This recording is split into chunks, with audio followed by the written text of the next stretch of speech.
Natin tungkol sa mga bagay na ito. Yan, Nanay Pati. Kung ang mga hentil na hindi nagsikap na maging matuwid sa harapan ng Diyos ay itinuring na matuwid sa pamamagitan ng pananampalataya. Nanay Pati, hentil. Hindi nagsikap na maging matuwid sa harapan ng Diyos. Subalit, Bible tayo, Bible. Yes, Roman. Subalit, itinuring na matuwid sa pamamagitan ng pananampalataya. Ang Israel naman, Roma 9:30. Yes. Hentil, Israel. Ayan.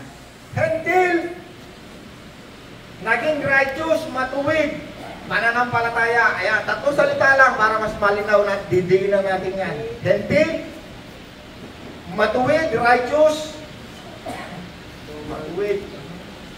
Wala ko eh, nagpati maganda sumulat. Parang di yata nakakain ng goto. Ang mga hentil naman, ano ba yung binabasa natin? Romans 9:30. Yeah. Ano ngayon na masasabi natin ng mga hentil na hindi nagsikap maging matuwid sa harapan ng Diyos ay itinuring na matuwid sa pamamagitan ng pananampalataya. Yeah. Pananampalataya. Yan. Tatlong das. Yeah.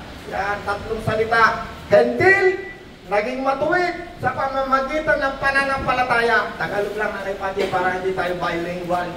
Para hindi tayo malito. Mamaya, lagyan natin ng Latin yan, tsaka Hebrew, Greek. Ako, lalo na yan. Tagalog lang tayo, Tagalog. Kapag abogado tayo, lato tayo. Verse by verse tayo ha. Ang Roma, papansin nyo, isang buwan na tayong mahigit dito. Ang topic natin tungkol sa hentil, tungkol sa Hudyo. Ang Roma, ang Romans, pag yan ay naiintindihan mo, katulad nung pinag-umpisahan doon sa Acts, Romans, maintindihan mo malinaw ang Bible. At ang mga Israel naman ay nagsikap na maging matuwid sa pamamagitan ng kautusan. Ay nabigo. Okay? Israel, kautusan. Israel, kautusan, nabigo. Yes. Okay, mo tayo ba ito na ni Pati? Yung una mo sulat na Pati, napakaganda. Bakit ngayon naging kabit-kabit?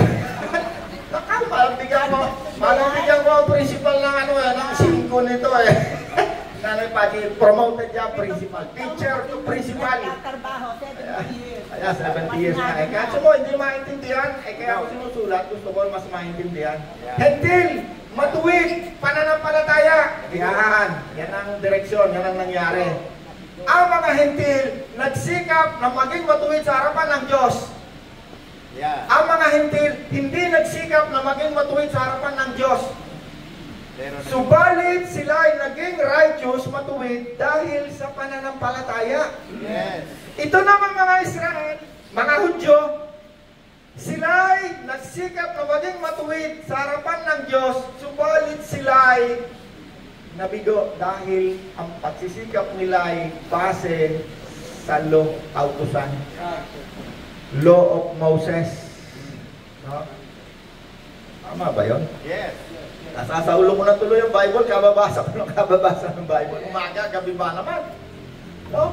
Alam niyo, bago ka magturo ng tungkol sa Bible, araw-araw Bible hawak ko. Yung ating pinag-uusapan, every week guys, isang linggo kong minemeditate yan. Kasi diyan ka bibigyan ng Panginoon ng understanding. Iba yung understanding, iba yung pagka-natututo. Iba yung matalino na nalalaman mo na halos na kakabisa mo. Yung understanding, pangunawa, Diyos lang nagbibigay nun. Yes. Merong katalinuhan galing sa Diyos, merong katalinuhan galing sa Diablo. Sabi ng Bible, kapag ang karunungan na sa iyo, makasarili, huwag mo ipagmalaki galing yan sa Diablo. Kailangan lang may design ka para tuloy. Hallelujah. Merong karunungan, sabi niya, kapag ang karunungan galing sa Diyos, ito'y mapagmahal sa kapwa. Yes. So, kaya ma-identify mo saan galing ang karunungan ng isang tao, kung minsan, meron tao sa lado Bible, Yes. pero hindi niya naunawaan. Tanungin mo kung nasaan nakasulat yung ganito, ganon, alam niya saan nakalagay. Pero hindi niya naunawaan. Ang kaunawaan, binibigay lang niya ng Diyos kapag ikaw sumampalataya kay Kristo. Pati yung paglikha ng Diyos sa sandaigdigan, hindi mo yan maunawaan kung ikaw ay hindi sumampalataya kay Kristo. Kaya maraming tao hindi niya maunawaan yung misteryo ng creation ng Diyos.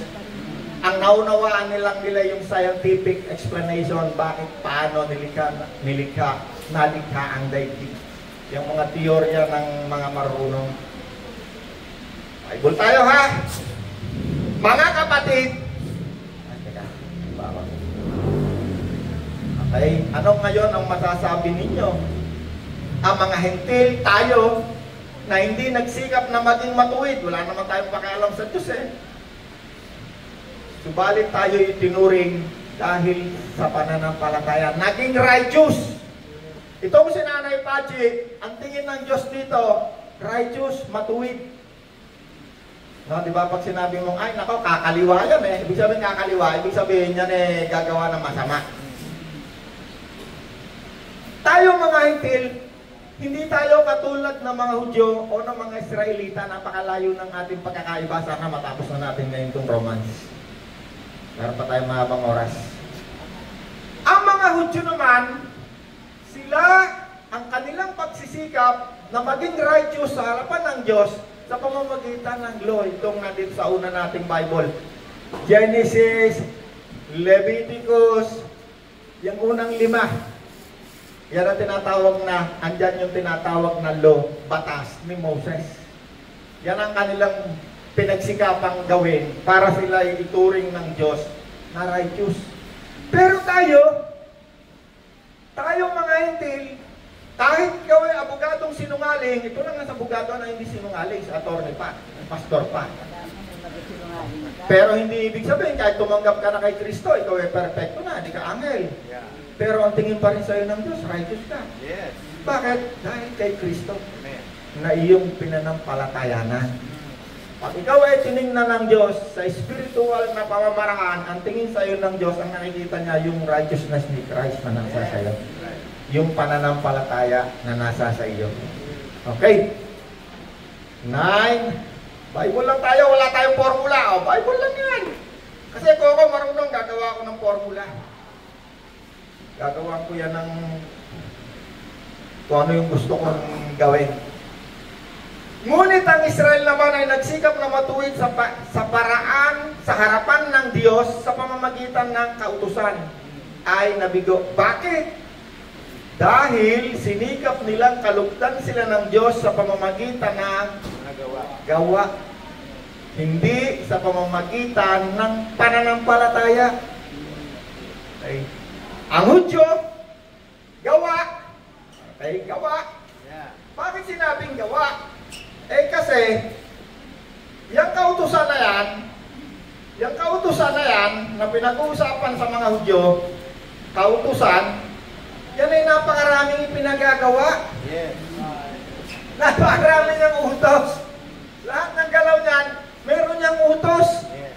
Kaya ito mga Hudyo na to, sa kanilang kagustuhan na maging righteous sa harapan ng Diyos, ang kanilang gustong gawain ay yung sundin, yung law of Moses. Halimbawa ng mga kautusan, napakarami. Yung balbas, huwag mo haahitin, huwag kakain ng mga pagkain na nakalagay ron. Yung lahat sinusunod nila yan. Kaya nga yung baboy, hindi kinakain yan dahil sa Middle East, pati yung Muslim, hindi kumakain yan. Kasi pati Muslim, nandyan dyan sa law. Yan ang law, yan ang batas niya hanggang ngayon. O ikaw, kung ano-anong mga rikotitos. Ang mga babae, hindi ka pwedeng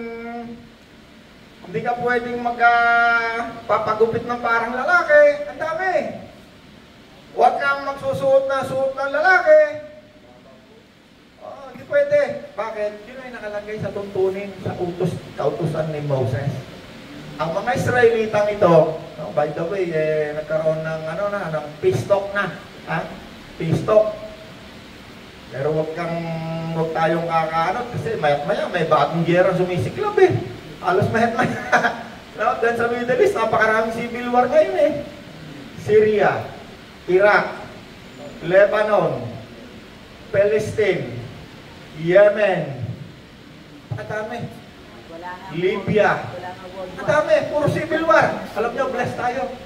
Papasok tayo sa trabaho, wala tayong intindi. Sa kanila, patayan ng mga tao. Civil war. Milyon ang pinapatay, milyon ang patay.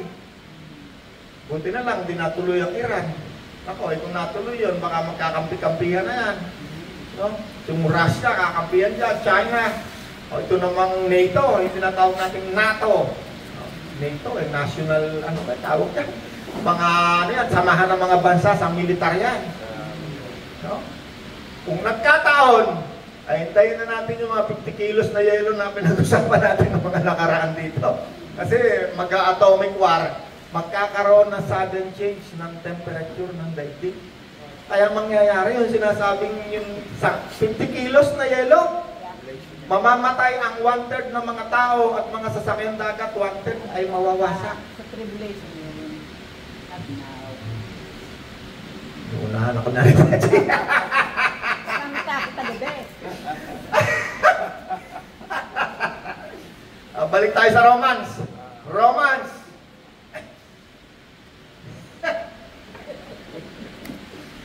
Romans chapter 10. Ayan na, dito tayo ha. Romans muna tayo. Huwag muna natin sabahan ng iba pa. Yeah. Mga kapatid, no, sabi ni Apostol Pablo, Pinanais. ang pinakananais ng puso ko at idinadalangin ko sa Diyos ay ang maligtas ang Israel, sapagkat saksi ako na sila ay masigasig na maging kalugod-lugod sa Diyos, hindi nga lamang batay sa tamang kaalaman. Dahil hindi nila kinilala ang pamamaraan ng Diyos upang maging matuwid ang tao. Alright, yung mga Israelita sa ngayon, hanggang sa ngayon ha, 2,000 years ago na ito ha, hanggang sa ngayon, sabi ni Apostol Pablo, ang pinangananais-nais, pinakakagusto-gusto niyang mangyari, itong kanyang bayan, kasi siya ay isang Benjaminita yan, ay ang maligtas, ang bansang Israel, sabi niya. Subalit, hindi nga lamang nila alam, hindi nila kinilala ang pamamaraan ng Diyos. Sila sa Diyos. Ano yung pamamaraan ng Diyos? Dahil hindi nila kinilala ang pamamaraan ng Diyos upang gawing matuwid ang tao. Yes. Hindi nila kinilala yung pamamaraan ng Diyos na ginagawa natin ngayon. Hanggang ngayon, nandoon pa rin sila sa tinatawag na pagsunod sa kautusan, sa pamamagitan ng gawa. Yeah. Hindi katulad ni Nanay Pachi, pa ganyan-ganyan lang sa silya, kain-kain ng goto. Pero matuwid. Itong Israelita, no? Kung si Bishop eh, isang Israelita, naka-Israelita kasi may mga ano-anong palikot eh. Yung kamay niya, nilalagyan pa minsan na yung box. Yung box nakalagay doon, yung ano nila, yung kautusan ni Moses. Sa ulo, sa mayawang, sa ring mga accessories. Subalit, sabi rito, itong mga Israelitang ito, dahil hindi nila kinilala ang pamamaraan ng Diyos upang maging matuwid ang tao at nagsikap silang gumawa ng sarili nilang pamamaraan. Hindi sila nagpasakop sa pamamaraang itinakda ng Diyos. Hallelujah. Sapagkat si Kristo ang kaganapan ng kautusan upang ituring na matuwid ng Diyos ang sinumang sumasampalataya sa Kanya. Amen. Napakabigat na statement ni Apostol Pablo. Yan ang ginamit ni Martin Luther nang pinako niya yung isa na yan. Yung salita na yan, no, Pastor, no? The righteous shall live by faith. No, yan ang unang-unang pinako ni Martin Luther, kaya nagkaroon ng mga barna dyan eh. Nagkaroon ng mga protestante. Baka magkamali ako, may doktor, pastor, attorney dito eh. According sa history, church history, okay, anong pamamaraan? Hindi kinilala ng Israelitang ito na ang pamamaraan ng Diyos ay base lamang sa pananampalataya kay Kristo. Hindi nila yung kinilala hanggang sa mga oras na to. Pero huwag tayo mag-alala kasi sabi nga dito ni Apostol Pablo, panandalian lang naman yan. Dadaan tayo dyan. Yes. Sapagkat si Kristo ang kaganapan ng kautusan upang ituring na matuwid ng Diyos ang sinumang sumasampalataya sa Kanya. Okay, kautusan. Yung kautusan na yan, ang pinakadulo niyan, sabi rin sa ating binasa, si Kristo ang kaganapan. Si Kristo lamang ang gumanap. Yes. Walang isa pa na nakaganap sa kautusan na yan, si Kristo lang. Si Kristo ang kaganapan. Siya yung dulo.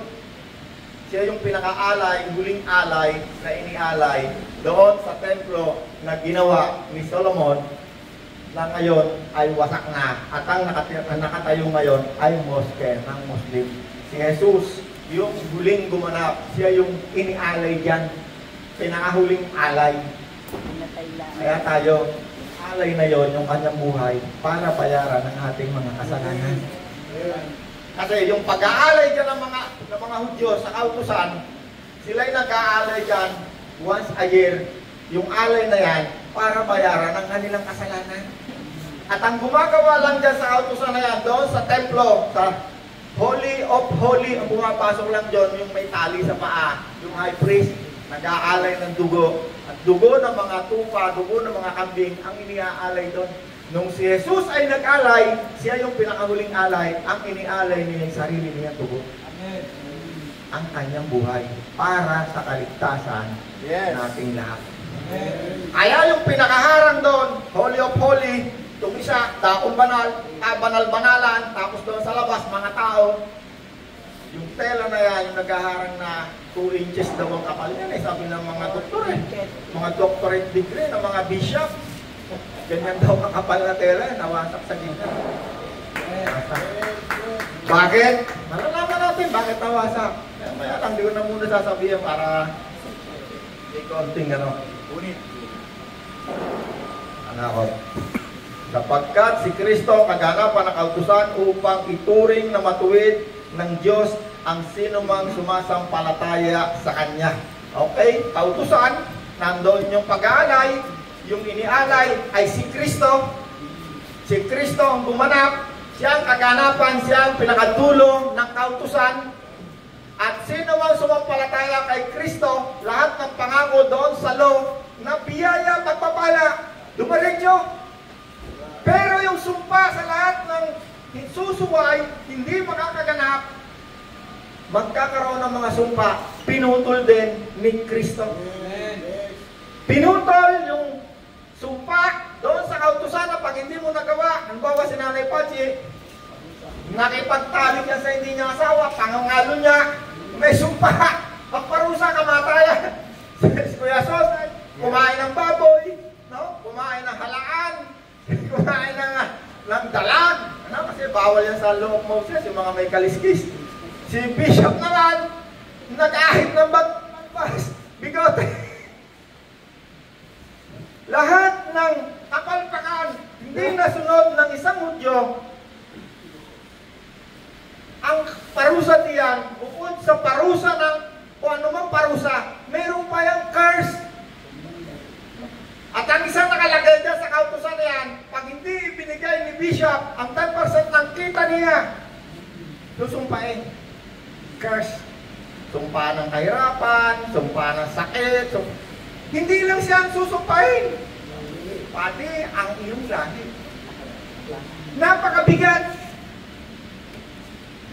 Napakabigat. Kaya yung kautusan na yan, ang gumanap, si Jesus. Kasi walang makagawang tao.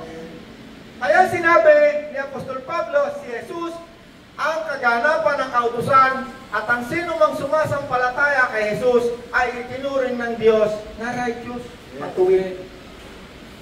Bek, tinanggap mo na si Kristo na? Bek, bebek, bebek. Ako gising pa, natas pa kami yan. Tinanggap mo si Kristo? Hindi. Tinanggap. Kahit yan eh. Hindi ko sinabing yan eh. Hindi ko sinabing yan eh. Oh, bebek, kumuha ka na ng kasalanan. Hindi ha. Kahit yan eh, magkasala. Righteous pa rin. Yes. Hindi ko sinabing gumawa ng kasalanan ha. Yes. Kahit hindi ka pa nakahingi ng tawad, righteous pa rin. Yes. Hindi ko sinabing hindi nahihingi tawad, ha? Kahit hindi pa nakakahingi ng tawad, righteous pa rin. Hindi ko sinabing lisensya na si Jesus, ha? Hindi ko sinabi na, okay, nakamatay, pamuhay mo na ang kasalanan. Hindi ko sinabing gano'n, ha? Lalayo ko itong mic na nagpati. Ang kaligtasan ay pananampalataya. Ang kaligtasan, pag tinanggap mo si Jesus, ginawa mong Panginoon. Righteous, ligtas, saved. We are saved by grace through faith. Yes. Not by work. Hindi pamamagitan ng gawa. Kasi kung gawa, sabi niya, meron kang may pagmamalaki. Pero dahil ang kaligtasan ay by grace, dadaanan natin dito yan. Usod-usod tayo, urong-uro lang. Sana matapos na natin ito. Mahaba na tayo rin sa Romans. Nakakabisa ko na nga eh. Mula 1 hanggang 10 eh. Ito ang topic. Sana ba? Okay. Iwanan na natin yun. Kaligtasan, ha? Sa 5. Ganito ang sinulat ni Moses tungkol sa pagiging matuwid batay sa kautusan. Sinulat ni Moses, ibig sabihin ng Law of Moses. Ganito ang sinulat ni Moses tungkol sa pagiging matuwid batay sa kautusan. Ang tumutupad sa kautusan ay mabubuhay ayon dito. Pag sinabi ng kautusan, Pachi, Nanay Pachi, ikaw ay pagpapalain ng Diyos kung ikaw ay susunod sa kautusan. Nakasulat. Kasulat yan, ang blessing. Ayon sa kautusan, pati blessing. Ayon sa kautusan. Deuteronomy 2:28. Basahin natin ng isang kautusan, Kuya Roseng. Kung ikaw ay susunod, buong pusong susunod sa kautusan, ikaw ay pagpapalain. Isa lang muna. Kung na marami, isa lang. Para may example. Sige, Kuya Roseng, pakibasa. Sabi ito, kung susundin lamang ninyo. Kung susundin mo, Pachi, lalagay ko muna pangalan ni Nanay Pachi. Kung si Nanay Pachi, isang hudya. Ang Panginoon mong Diyos. Tutuparin ang kanyang mga utos. Tutuparin ang kanyang mga utos. Gagawin niya kayong pinakadakila. Gagawin niya kayong pinakadakila. Mapapasayo ang lahat ng pagpapala. Mapapasayo ang lahat ng pagpapalang ito. Kung susundin mo ang Panginoong Diyos. Okay? Anong pinasusunod? Kautusan ni Moses. Law. Paano ngayon? Kung ikaw ay sumublay, kasi ang isa sa nandyan, Baliwala lahat. kung susundin ang lahat, ha? Ilan ang utos na nandyan? Sabi ng mga bishop, mga doktor, 600 plus daw yan, 613 daw ang utos na yan. Kung susundin mo, lahat ha, ang pagpapala, maging ang pagpapala, hindi lang kaligtasan, nakabase sa kautusan ni Moses. Kaya sila, eager silang sumunod sa kautusan ni Moses kasi hindi lamang kaligtasan nila, pati mga pagpapala sa buhay, nakabase sa kautusan. Takot.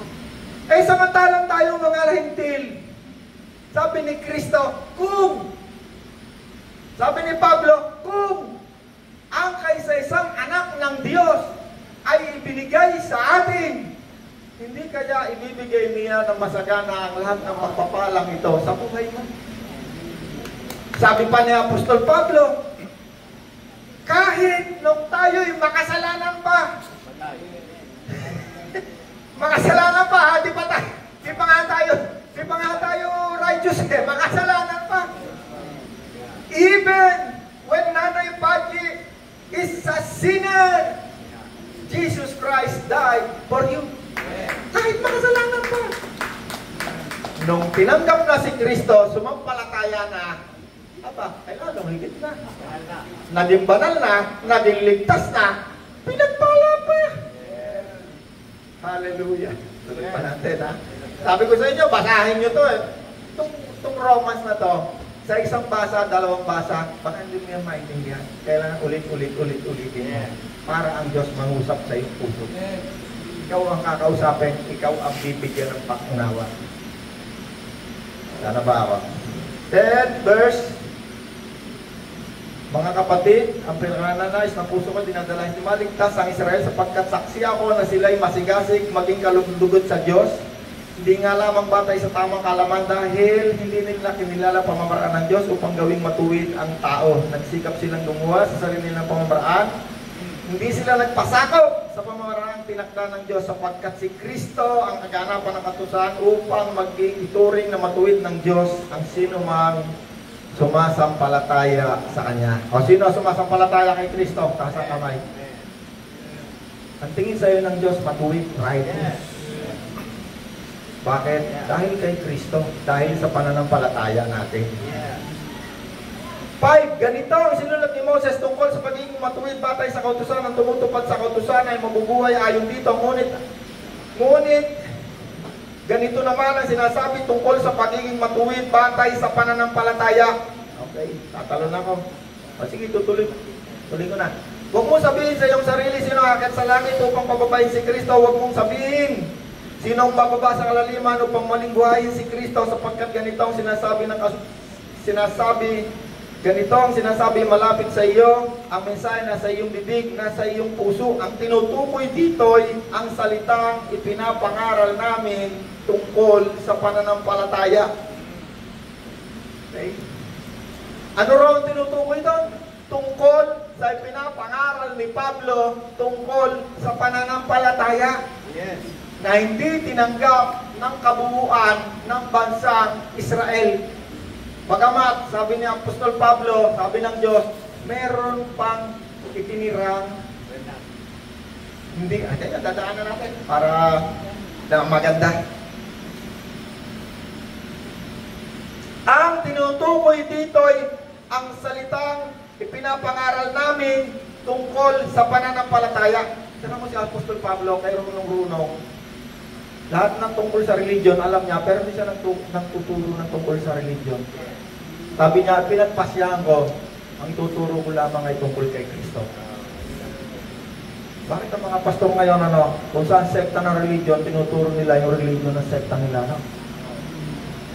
Sabi nila, full gospel, no? Pero half gospel naman. Ay, naku po. Ano naman ako nito, mamaya mababas na naman ako nito. Kung ipapahayag na iyong bibig na si Jesus ay Panginoon,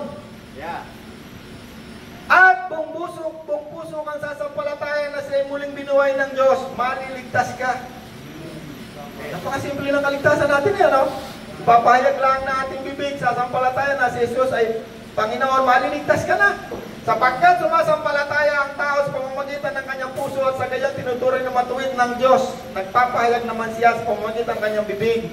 At sa gayon ay maliligtas. Sinabi nga ng kasulatan, ang sino mang sumasampalataya ay hindi mapapahiya. Amen. Sino sa inyo sumasampalataya kay Kristo? Taas ang kamay!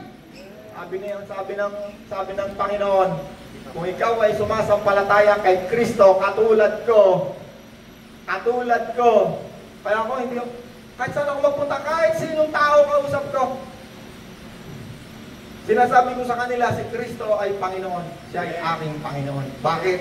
Sapagkat ipinangako sa akin ni Kristo, ang sino mang sumasampalataya sa Kanya, hindi mapapahiya. Yes. Ay, tinan nyo si Carola kahit saan magpunta. Ay, Carola, paipuno mo sa kamay mo. Bakit? Nakikita nila sa buhay ko, kabutihan ng Diyos. Hindi hinayaan ng Diyos na ako'y mapahiya. 33 taon na ang nakakaraan mula nang ako'y magtiwala kay Kristo. Ang kanyang pangako sa akin, kailanman ay hindi maaring hindi magkatotoo. Kaya kapag ikaw sumampalataya kay Kristo, tingnan mo, isang araw, dati ako, nasa kampungan lang, padyak lang tricycle, pagdating doon, singot-singot na sigarilyo, kaharaplos, marijuana, inabutan ko pa yung sabu. Ang tingin sa akin ng mga tao ay isang iskalawag. At talagang iskalawag ako. Ano ba iskalawag na naipachi? Kumbaga sa pulis, masamang pulis. Kumbaga sa tao, masamang tao. Talaga namang masama. Lahat ng bisyo, alam ko. Yung mga bisyo ni pastor, ako, alam ko yan lahat. Baka mas marami akong alam sa kanila. Sa langang hindi ko nagawa sa mundong ito. Munti ko nang gawin. Pumatay ng tao. Kaya si tatay Obet, nami-miss ko eh. Hindi na kasi lumakano si tatay Obet eh. Tanda na kasi. Salamat sa Panginoon. Sumampalataya ako kay Kristo. Mula noon, binild aking pagkatao. Kaya ako nakakaharap kahit kaninong tao. Bakit? Ang pangako ni Kristo ay totoo. Sabi niya, haral ka. Mangaral ka. Hindi ka mapapahiya. Yung mga nangihiya sa akin, sila yung nangapahiya. Andito sila sa baba, ako nando sa taas. Sisikap-sikap sila. At ang pangako sa akin ay pangako sa ating lahat na sumampalataya. Amen! Hey, sana ba ako? Nasabihin mo yung verse, Rod, para... Verse 11 po. 11. Roma 10:11. Roma 10:11. Sinabi nga ng kasulatan ng sino mang sumasampalataya sa Kanya, kay Jesus, ay hindi mapapahiya, kaya't walang pagkakaiba na ang katayuan ng Hudyo at Hentil. Okay, huwag niyong isipin, Hudyo, Hentil, pareho na ha. Hindi, tingnan natin mabuti, saan sila nagkaroon ng pagkakaiba ha. Maraming mga verses to, para pareho lang, ganito sinasabi. Dito naliligaw ang marami. Yung mga born again, dito sila naliligaw. Hinahalo nila yung Hudyo at saka Hentil kasi may sinabi raw ang Hudyo, Hentil, isa na lang daw, pareho na. Tingnan natin mabuti ha. Kaya walang pagkakaiba ang katayuan ng Hudyo at Hentil, isang Panginoon ng lahat, at siya'y masaganang nagbibigay sa lahat ng tumatawag kay Kristo. Nagkaroon na tayo ngayon ng access. Wala na ngayong pagkakaiba. Dati dito sa kautusan, merong Holy of Holy, merong lugar na banal, banal-banalan, dakong banal. Ito yung mga ordinaryong tao. Merong harang. Ang may access lang dyan sa kabanal-banalan, high priest, isang tao lang. Ngayon, wala nang pagkakaibang Hudyo at saka Hentil. Nagkaroon tayo ng access na wala yung harang. Ang Hudyo ay Hudyo hanggang sa dumating si Kristo, sila ay Hudyo. Napakahalaga ng mga Hudyo. Yung 12 tribes nga nakapangalan doon sa bagong langit eh. Ito yung lahi ni Judah, ito yung lahi. Ang Hudyo. Bakit? Sila'y napaka-importante sa mata ng Diyos. Sila'y pinili mula pa nung simula. Chosen. No? Wala nang pagkakaiba ang Hudyo at ang Hentil. Sana ako ba, Rod? Sana. 13. Kaya't wala nang pagkakaibang katayuan ng Hudyo at Hentil, isang Panginoon ng lahat, pareho na, at siya ay masaganang nagbibigay sa lahat ng tumatawag. Access. Nagkaroon tayo ngayon ng access sa Diyos. Dati wala. No, yung ibang mga verse na ganyan, yan din ang access din, pero hindi nila nakikita yung access. Pinaghahalo nila yan, yung mga tagapagturo na tinatawag nilang gospel, yung mga born again ngayon, hindi nila tinuturo yung access na yan. Nagkaroon lamang tayo ng pagkakaiba, Hudyo at Hentil, sa access, pagtawag. Tingnan natin ano yung sinasabing pagtawag. Maliligtas. Okay. Dahil sinasabi ng kautusan, kasulatan, okay, kautusan ni Moses sa ating lahat, kasulatan, banal na kasulatan. No, yung New Testament tinatawag yung banal na kasulatan. Okay? New Testament, Old Testament. Okay? Dahil maliligtas ang lahat pagtawag sa pangalan. Ano sana, Rod? 13. Dahil sinasabi ng kasulatan, maliligtas ang lahat ng tumatawag sa pangalan ng Panginoon. Access. Paano sila tatawag sa Kanya kung hindi sila sumasampalataya? Paano sila sumasampalataya kung wala pa silang napakinggan tungkol sa Kanya? Paano sila makakapakinig kung walang nangangaral sa kanila? Paano makapangaral sino mga kung hindi sinusugat tulad na sulat o kay ganda pagmasdan ng pagdating ng mga nagdadala ng mabuting balita, ngunit hindi lahat ay sumunod sa magandang balita. Okay. Ang Israelita hindi sumunod, hindi tumanggap. No? Tungkol naman doon sa access, sabi ng Apostol Pablo, paano sila tatawag kung hindi sila sumasampalataya? Keyword, pananampalataya. Paano tatawag ang mga Israelitang ito kung hindi sila sumasampalataya kay Kristo? Pinako nga nila sa krus eh. Napagkamala nilang magnanakaw si Kristo, mamamatay. Kung ano-anong paratang ang ibinigay sa Panginoon, legal siyang naipapatay nila. Nahatulan siya ng kamatayan according sa law of Moses. Merong pangarong isang paratang na tawag doon, yung pagkukunwa kang Diyos, yung blasphemy, at marami pang iba. Na yung mga saksi ay hindi magkatugma-tugma yung kanila. Kaya may abogado tayo, pag hindi magkatugma-tugma, attorney, hindi magkatugma-tugma yung kanilang mga statement. Kasi binabayaran ng karamihan para gumawa, maging saksi labang kay Jesus. At nagtagumpay naman sila na ipapatay nila si Jesus. At dilitay, paano sila tatawag kung hindi sila sumasampalataya? Okay, tuloy pa natin. Ayan, ang pananampalataya ay bunga ng pakikinig at ang pakikinig naman ay bunga ng pangangaral tungkol kay Kristo. Paano sasampalataya? Paano tatawag kung hindi sumasampalataya? Paano sasampalataya kung walang nangaral? Paano namang mangangaral kung walang sinugo ang Diyos? Paano mangangaral si Atty. Pat kung hindi sinugo ng Diyos? Anong ipapangaral? Tungkol kay Kristo. Ang mabuting balita. Yun ang daan na ginawa ng Diyos na hindi naunawaan so far sa ngayon ng mga Hudyong ito. Kaya tayo mga Hentil ay nakarating ngayon sa pamamagitan ng awa sa kaligtasan at sa biyaya. Nagkaroon tayo ng biyaya, hindi dahil sa tayo ay sumunod sa kautusan, sa pangako ayon sa kautusan, na si Nanay Pachi kung hindi susundin ng kautusan ay hindi ayon sa kautusan ng pagpapalang dumating sa atin, kundi dahil sa pananampalataya. At yung pangako ng Diyos sa kautusan ng mga biyaya, ang pinutol lamang ng Diyos ay sumpa. Si Kristo ang nagdala ng sumpa. Siya ay sinumpa para sa atin na mga makasalanan. Subalit ang tanong ko ay ganito, hindi kaya sila nakapakinig o sila ay nakapakinig sapagkat nasusulat abot sa lahat ng dako ang kanilang tinig. Ang sinasabi nila ay nakarating hanggang sa dulo ng daigdig. Ito pa ang isa kong tanong, hindi kaya nakaunawa ang bansang Israel noon man? Sinabi ni Moses, noon man ay sinabi na ni Moses, gagamitin ko mga taong di man lamang isang bansa upang kayo inggitin. Gagamitin ko ang isang bansang hangal upang kayo galitin. Buong tapang namang ipinayag ni Isaias. Nakita nyo, nagkokot si Pablo ng mga propeta, mga nakasulat to sa Old Testament. Natagpuan ko ang hindi nagsisihanap sa akin, nagpahayag ako sa mga hindi nag-uusisa tungkol sa akin. Isaias 20, nakalagay yan. Ngunit ang sumasampalataya sa batong ito ay hindi mapapahiya. Okay.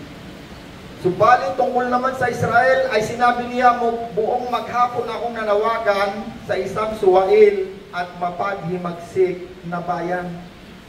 Ang tanong, bakit? Di ba nakarinig itong mga Israelitang ito? Nakarinig. Sila nga yung unang pinuntahan ni Kristo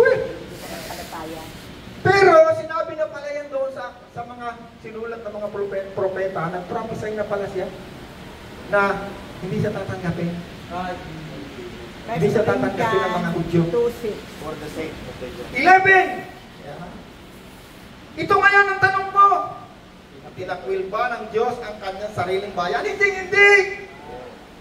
At tunayan na kumana isang Israelita mula sa lahi ni Abraham at kabilang sa lipi ni Benjamin. Hindi tinakwil ng Diyos ang kanyang bayan na simula pa'y pinili na niya. Hindi ba ninyo alam ang sinasabi ng kasulatan tungkol kay Elias? Si Elias naman, sa Old Testament din yan. Dumaing siya sa Diyos laban sa Israel. Anong sinabi ni Elias? Dumaing! Anong kanyang daing? Laban sa Israel! Kaya ngayon mga politikong mangangaral, mga political statement Israel tayo, mga kapatid, may gera, panalangin na Israel! Bakit ang daming propeta, ang panalangin nila, pag nakatalikod yan sa Diyos, ayaw tumanggap sa mga kautusan niya. Ang panalangin, against sa mga Israelitang ito. Yung mga peking propeta, peking mangangaral, tingnan mo yan, din mangangaral. Lahat na ipapangaral niyan, lahat ng naman gustong marinig ng mga tao. Pero yung tungkol sa against sa Israel, Hindi nila kaya yan. Kasi para mga politiko yan. Pag yan ay nag-i-speech yung tablado, gagawin ko ang gusto nyo, gagawin ko yan na! Oh, aha! Yan ang gusto niya, pasikat. Karamihan sa mga preacher ngayon, para mga politiko. Nandiyan ngayon ang circus sa ibabaw ng mga tablado. Hindi si Pastor Attorney tinutukoy ko ha. Napakahusay niyang mga ngaral. Pag nangaral yan, talaga naman. Ang mga kaluluwa nakakakilala kay Kristo. Pero tingnan ninyo, nung panahon ng mga propeta, kapag ang mga Israel na ito ay nakatalikod sa Diyos, di nila pinapanganak. Ang bagkos ang panalangin nila ay against sa bansang ito. Bakit? Ayun po, matatapos na. Papandalasin ko na. Dumaing siya sa Diyos, Panginoon, pinatay nila ang iyong mga propeta at giniba ang iyong mga altar. Ako na lamang natitira at gusto pa nilang patayin. Ngunit ano ang sagot sa kanya ng Diyos? Nagtira ako ng 1,000 lalaki, 7,000 lalaki. Hindi sumamba sa Diyos-Diyosan si Baal. Ganon din sa kasalukuyang ito. Mayroon pang nalalabing mga hinira ng Diyos dahil sa kanyang kagandahang loob. Grace. At kung yon ay dahil sa kanyang kagandahang loob, maliwanag na yon ay hindi dahil sa kawanin na naipachik. Sapagkat kung ang ginawa ng tao ang batayan, hindi yung masasabing kagandahang loob, grace. Ano ngayon ang hindi nakamtan ng bansang Israel ang kanyang minimiti? Ang mga hinirang lamang ang nakamit nito, ngunit matigas ang ulo ng iba. Ibig sabihin, kahit sa mga oras na to, kahit man yung kabiuang bilang ng Israel ay nakatalikod kay Kristo. Sabi ng Diyos, hanggang sa mga oras na to, hindi lahat ay nakatalikod. Dahil sa awa ng Diyos, kung hindi dahil sa awa, wala na yan. Kung ngunit dahil sa awa ng Diyos, hanggang sa mga oras na to, ay mayroong mga Israelitang kumikilala kay Kristo. Kaya hindi nawa-wipe out yan. Naawa, mayroon pa rin. Binigyan sila ng Diyos ng mapuro na diwa. Okay, talo na ako. Ito naman ang tanong ko ngayon. 11. Romans 11:11. Ito naman ang tanong ko ngayon. Ang pagtalikod ba nila upang sila'y bigyan, upang sila'y tuluyan ang mabuwal? Hindi. Sa halip, dahil sa kanilang kasalanan, ang kaligtasan ay nakarating sa atin na mga hintil upang mainggit ang mga Israelita sa mga ito. Ngayon, kung ang kasalanan ng mga Israelita ay nagdulot ng masaganang pagpapala sa atin ng mga hintil na nasa sanlibutan, at kung ang kanilang pagbagsak ay nagdulot ng masaganang pagpapala sa mga hintil sa atin, paano pa kaya kapag nagbalik loob na ang buong Israel? Magbabalik loob. Pero ano ngayon ang kalalakayan nila sa panahong ito? Nakatalikod. Magbabalik loob pa lang.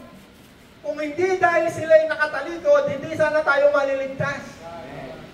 Kaya't sinabi ni Pablo, kung ang kanilang pagtalikod at kasalanan nagdulot sa atin ng kaligtasan at masaganang biyaya sa mundong ito, paano pa kaya kapag sila'y muli na humarap sa Diyos? Tapusin na natin ito. Palapakan natin ang Panginoon. Konti na lang. Tapusin na natin ngayon itong Romans para umiba na tayo. 11:13. Ito naman ang sasabihin ko sa inyo, mga hentil, dahil ako'y apostol para sa inyo. Si Pablo, siya ay apostol para sa mga hentil. Ibalik ganun din sa mga Hudyo. Ito naman ang sasabihin ko. No? Kasi maraming ang hentil na nagmamayabang na eh. Hindi nila naintindihan itong sinulat ni Pablo. Ang sabi nila, tayo na ngayon ng makabagong Hudyo. Yung iba, nagsusuot na ng mga kandilaryo na kung ano-ano na, nagpipista na naman pista ng Hudyo eh. Sila na raw yung Hudyo. Ginoo. Yeah. Ito naman ang sasabihin ko sa inyo, mga hentil na sumasampalataya kay Kristo dahil ako'y apostol para sa inyo. No? Yung mga hindi mananampalataya, walang kinalaman dito sa tinuturo ni Pablo, hindi maunawan ng hindi tumanggap kay Kristo. Kanino itong sulat na ito? Sa atin ng mga sumanggap kay Kristo. Sa ating lahat. Pinagmamalaki ko ang aking katungkulang ginagawa kay ito upang ingitin ang aking mga kababayang Hudyo. Tingnan niyo ang topic niya, no? Buong Roma. Hindi mo pwede sabihin, ako kalimutan na natin yung Hudyo. Buong Roma, Hudyo, hindi pinag-uusapan natin. Kautusan, banal na kautusan. Pinagmamalaki ko ang aking katungkulang ginagawa ko ito upang ingitin ang aking mga kababayang Hudyo at nang sa gayon maligtas kahit ilan man lamang sa kanila.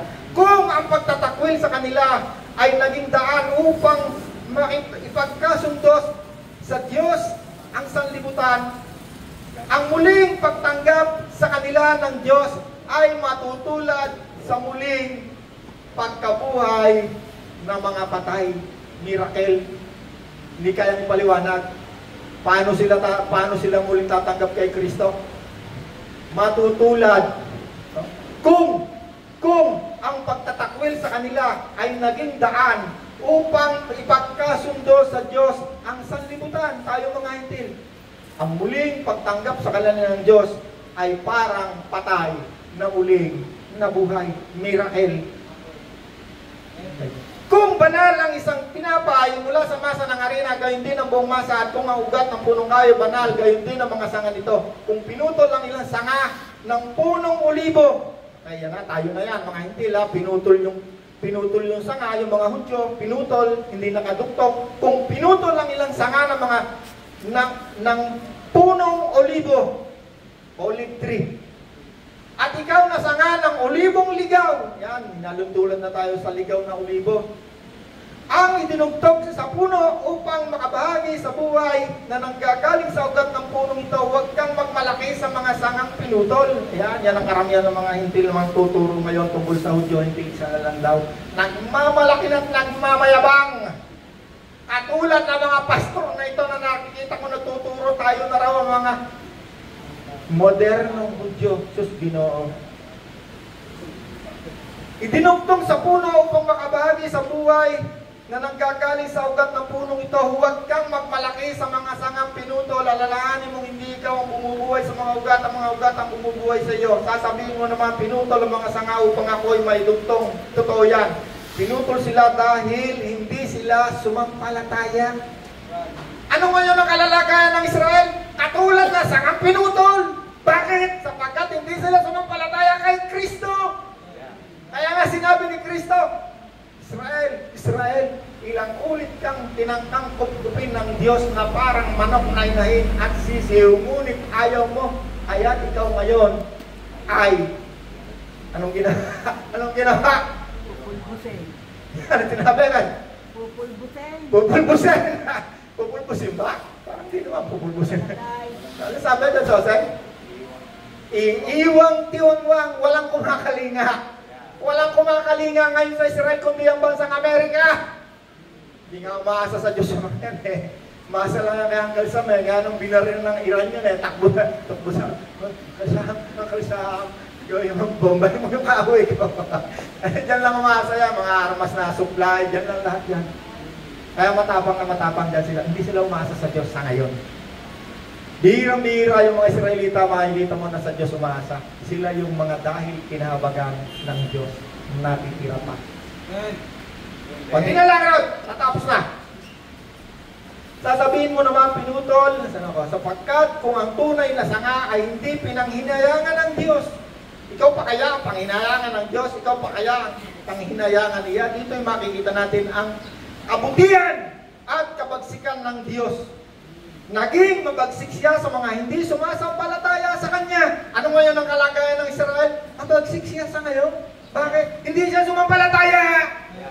Kaya nga puro bomba, araw-araw may bomba pumapatak doon eh. Eh kung ang Diyos ang kanilang Diyos, hindi walang bomba. Pero dahil yung kanilang kalalagayan sa ngayon, siya ay mabagsik.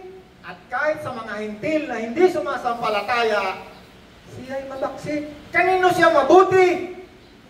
Mga sumampalataya, katulad natin. Amen! Hindi ako nagsasabi niya na verse by verse kung binabasa natin. Wala akong formula. Dito'y makikita natin ang kabutihan at kabagsikan ng Diyos. Naging mabagsik siya sa mga hindi sumasampalataya sa Kanya. Sino sa inyo rito gustong maging mabagsik sa Kanya ang Diyos? Taas ang kamay niyo. Kung gusto niyo maging mabagsik sa inyo ang Diyos, takwil nyo si Kristo. Ang bunga na pupulutin kayo. Pero kung gusto ninyo, ahabagan tayo ng Diyos at kaawaan maging mabuti sa atin, mas mainam, magdesisyon tayong sumampalataya sa kanyang bugtong na anak, ang pangalan ni Jesus. Konti na lang, konti na lang. Tapusin na natin ito, konti na lang. 23. Ang mga Hudyo'y idudugtong niyang muli sa puno kung sila ay sasampalataya kay Kristo. Tanin nyo, no? Walang nangangaral niya tungkol sa Israel. Paano sila kahabagan ng Diyos?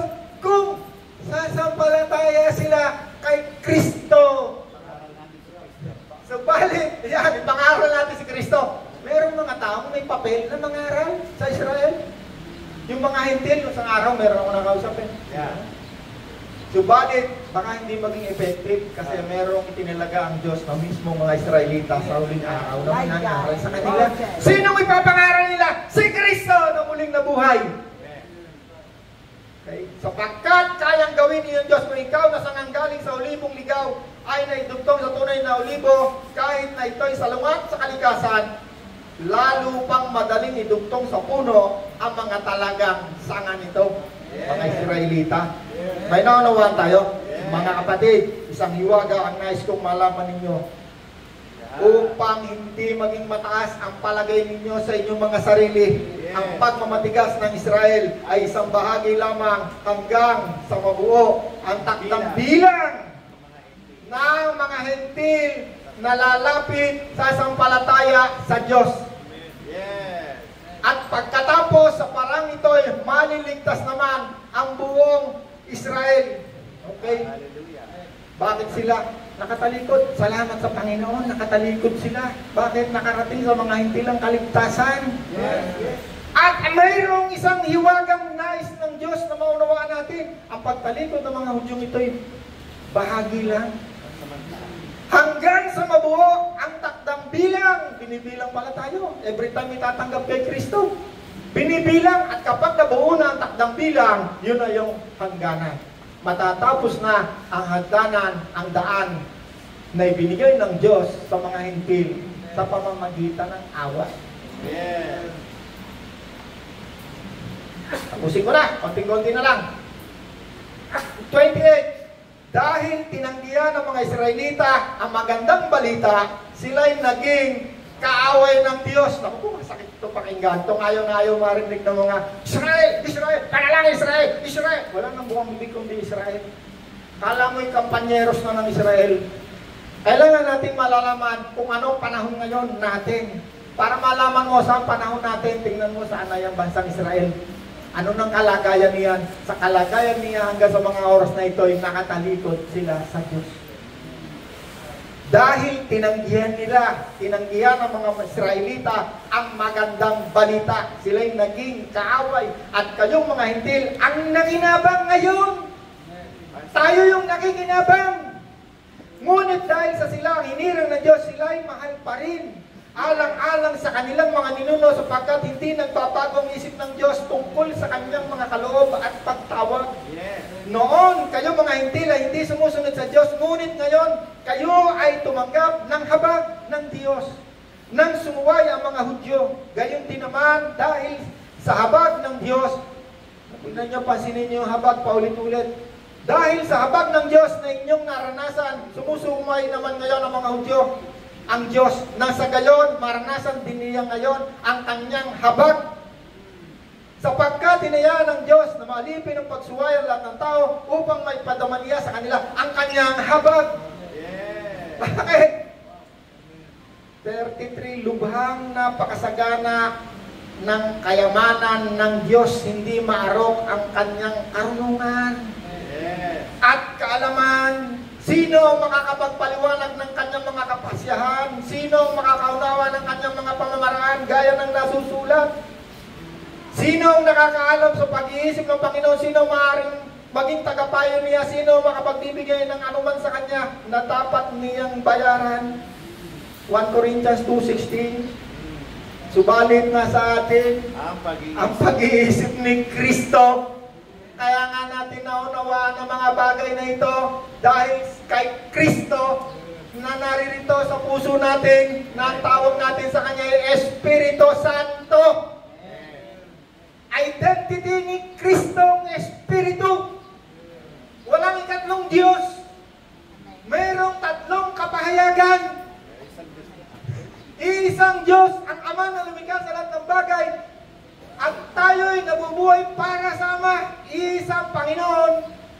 Sa pamamagitan niya ay nilikha ang lahat ng bagay. At sa pamamagitan din niya ay nabubuhay tayo ngayon. Hindi kasali ang Espiritu Santo dahil ang Espiritu Santo ay identity ng Espiritu ni Kristo at ng Ama. Walang ikatlong Diyos.